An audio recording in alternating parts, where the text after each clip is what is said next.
Saperlipopette, quelle baisse aujourd'hui, ça va être un véritable régal d'analyser ce qui s'est passé et ce qu'on peut faire sur cet bel indice qu'est le nôtre. Et on va commencer par trouver les raisons assez évidentes à cette baisse, 2,17%.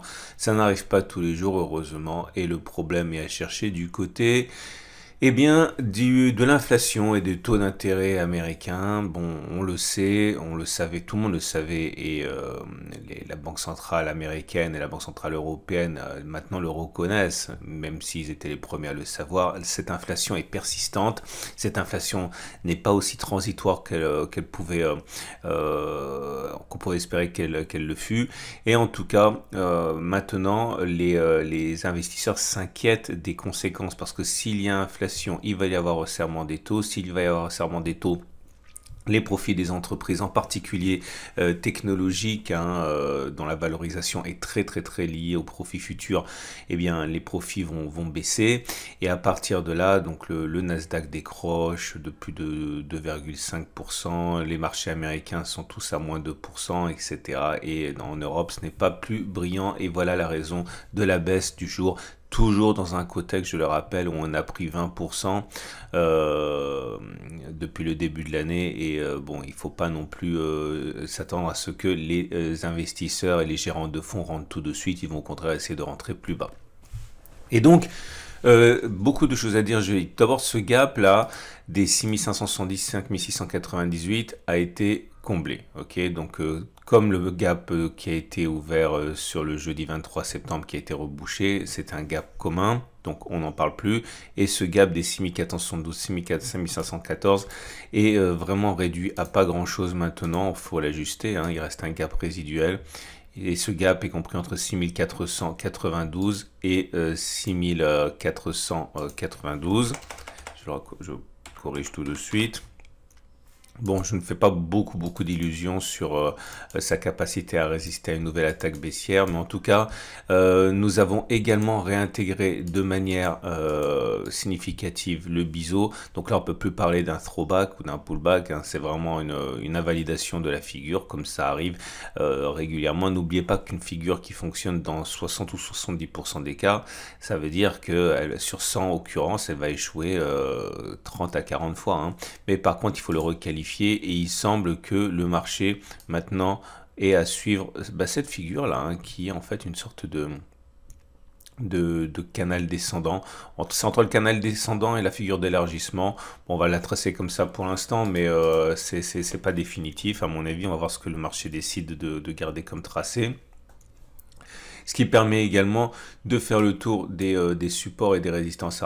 J'en parlerai plus tard, mais un retour sur le support hebdomadaire, compris entre 6400 et 6250, me semble plausible. Un retour sur le support journalier des 6295, 6251 me semble plausible également. Et puis un retour sur le support mensuel, le support hebdomadaire, ici me semble également possible. Oui, plausible moins, mais en tout cas, ça fera partie de la stratégie de trading qu'on va mettre en place, que je vais mettre en place.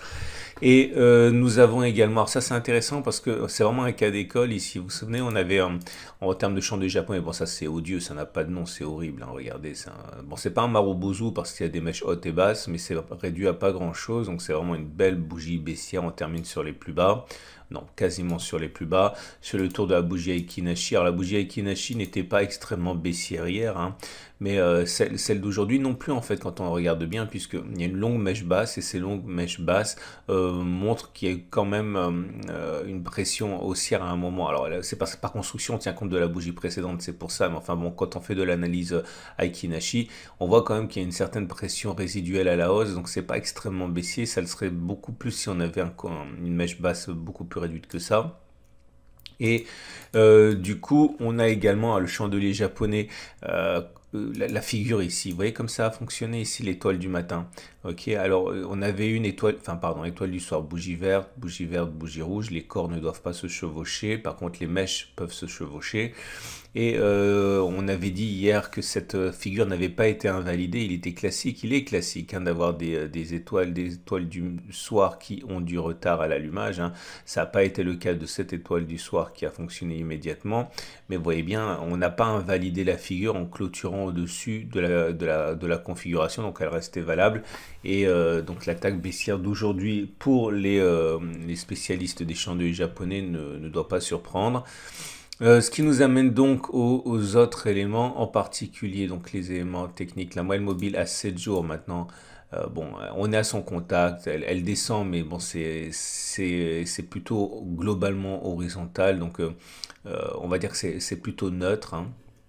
La moyenne mobile à 20 périodes, eh bien, on n'est plus à son contact, on l'était hier, mais là, ça redevient baissier, on est clairement en dessous, il n'y a pas de contact avec la M20, la tendance générale est baissière. La moyenne mobile à 50 jours est toujours neutre, hein, puisqu'on est en dessous de la M50 qui monte. La moyenne mobile à 200 jours n'est pas menacée pour l'instant, on est toujours en tendance de long terme qui est haussière. Et les bandes de Bollinger commencent à s'écarter à nouveau, hein, et laissent de la place pour les cours pour descendre. Bon, on verra. Ça ne veut pas dire grand-chose en fait quand les bandes de Bollinger sont ainsi. Il faut attendre qu'il y ait un signal plus clair qui se mette en place.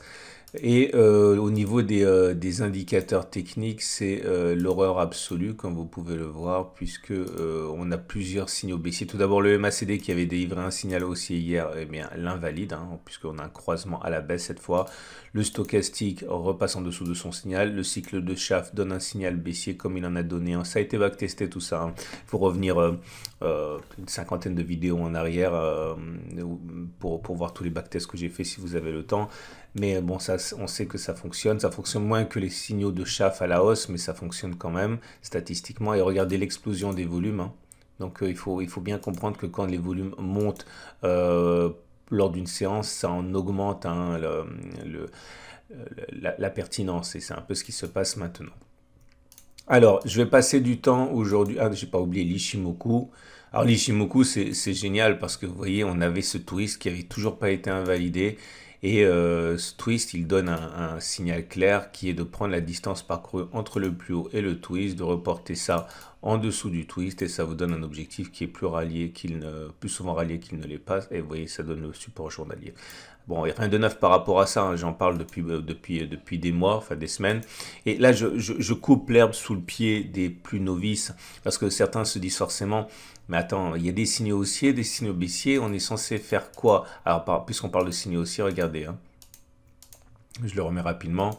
Le SAR et le super trend sont toujours en situation haussière, hein. Donc ça veut dire que pour le SAR et les super trends, normalement ce sont des opportunités d'achat. Donc je reviens à mon mouton. Bah oui, on peut pas savoir à n'importe quel moment.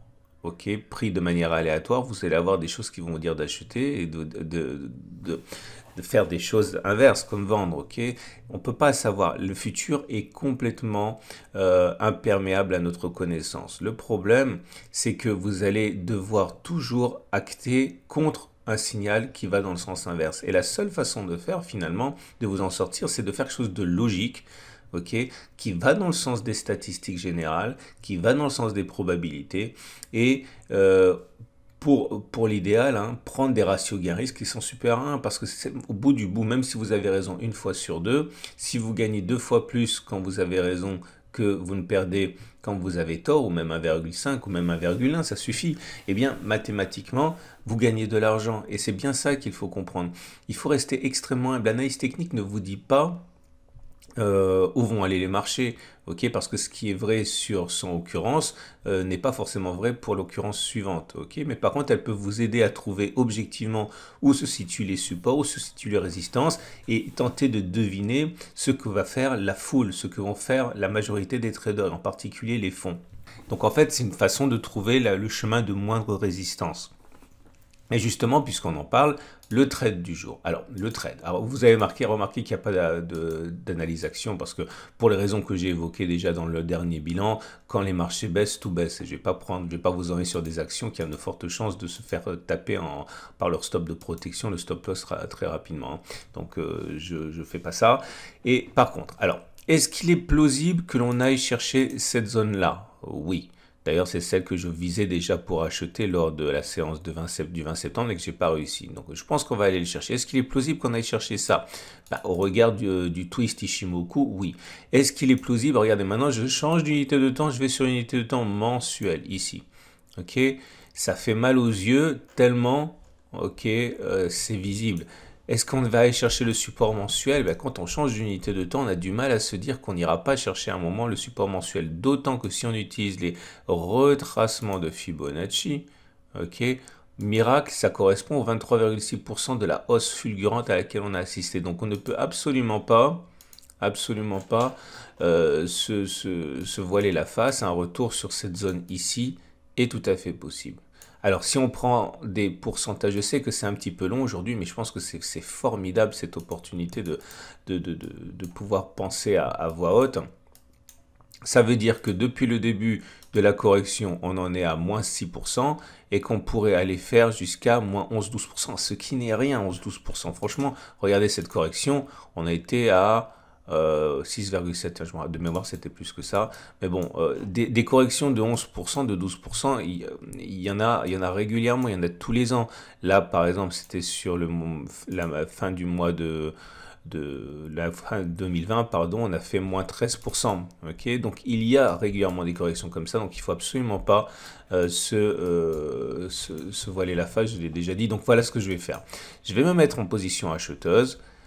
Je vais acheter un peu ici, un peu ici, un peu ici, avec l'objectif un retour sur les plus hauts. Ok, mais là il faut soigner son money management parce que là je veux vraiment tirer parti de ce que je raconte. Si je mets un stop loss pour prévoir une déroute totale à moins 6%, par rapport à ma première position ça fait moins 6,3, par rapport à ma deuxième position ça va faire du moins 4 et par rapport à ma troisième position, ok, ça va faire, je fais à la louche, hein, vous pouvez faire vous-même 2,8. Mais en achetant à ce moment-là, ça veut dire que mes gains seront très importants. 8% sur la première position, 10% sur la deuxième position et sur la troisième position, 12%. Donc là, j'aurai un excellent ratio gain-risque. Donc je répète ce que j'ai dit. Alors, il faut que je prenne ma petite calculatrice pour essayer de faire ça au mieux, au cas où on n'irait pas plus bas que ce point-là.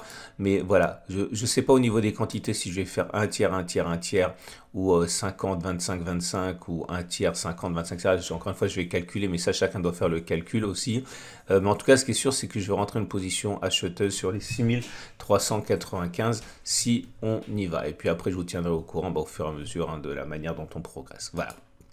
J'espère que ça vous donnera des indications. Également, très important, parce que tout le monde, je l'ai dit, je le répète, mais là on a quand même l'occasion de mettre l'accent dessus. Tout le monde n'a pas le temps de suivre ça de près. Et c'est dur le trading, c'est très difficile le trading. Enfin non, c'est simple, mais c'est pas facile. Et en tout cas, quelque chose qui est beaucoup plus facile, c'est de soigner ses investissements de long terme. Ok, et regardez ça. Il s'agit ici des graphes pour l'investissement de long terme sur vous savez, le format que je propose maintenant pour soigner son PEA ou son assurance vie ou son compte titre, etc. Et à titre personnel, j'investis naturellement pour le long terme, notamment avec des trackers et des ETF. Et regardez, parce que sur beaucoup de marchés, on est sur des zones d'accumulation rationnelle. Vous prenez le SP500, on est sur une zone d'accumulation rationnelle. Ok, c'est pas la seule, il y en a plusieurs encore en dessous sur lesquelles j'accumulerai, mais il est clair que quand je reviens sur des zones d'accumulation comme ça, j'utilise mon cash pour acheter des fractions de trackers. Regardez sur le STX100, c'est-à-dire le Nasdaq, on revient sur une zone d'accumulation rationnelle. Regardez sur l'Allemagne, pareil, zone d'accumulation rationnelle. Regardez la Chine, zone d'accumulation rationnelle. Ce que je suis en train de vous dire, c'est que vous pouvez absolument tirer parti de ces périodes douloureuses pour construire votre patrimoine de long terme. Et savoir trader, c'est bien, mais savoir investir pour le long terme, c'est essentiel. Et c'est tout l'intérêt. Et j'ai vraiment eu la chance de pouvoir faire ces vidéos juste avant une grosse consolidation majeure. Regardez mes vidéos d'investissement pour le long terme. Regardez ces vidéos où j'explique comment investir sur des actions, investir sur les trackers, sur le Bitcoin qui est également sur une zone d'accumulation rationnelle. Pensez à regarder ça. Et puis l'or qui vient encore de dérouiller parce que forcément si les taux américains montent, le dollar est soutenu. Si le dollar est soutenu, c'est pas bon pour l'or. Donc l'or baisse. On arrive sur des zones qui sont intéressantes. Ok, au-delà de ce qui va se passer dans la réalité, ok, au-delà de la capacité des marchés enfin non, des banques centrales à faire ce qu'elles disent en relevant les taux avec, malgré leur taux d'endettement colossal. Voilà, il se passe ce qu'il se passe et pour l'instant, il y a vraiment matière, à mon avis, à soigner vos investissements de long terme. Voilà, j'ai été très bavard, je vous souhaite une excellente journée et je vous dis bah, tout de suite pour le visionnage de ces vidéos d'investissement pour le long terme qu'il faut absolument considérer, visionner.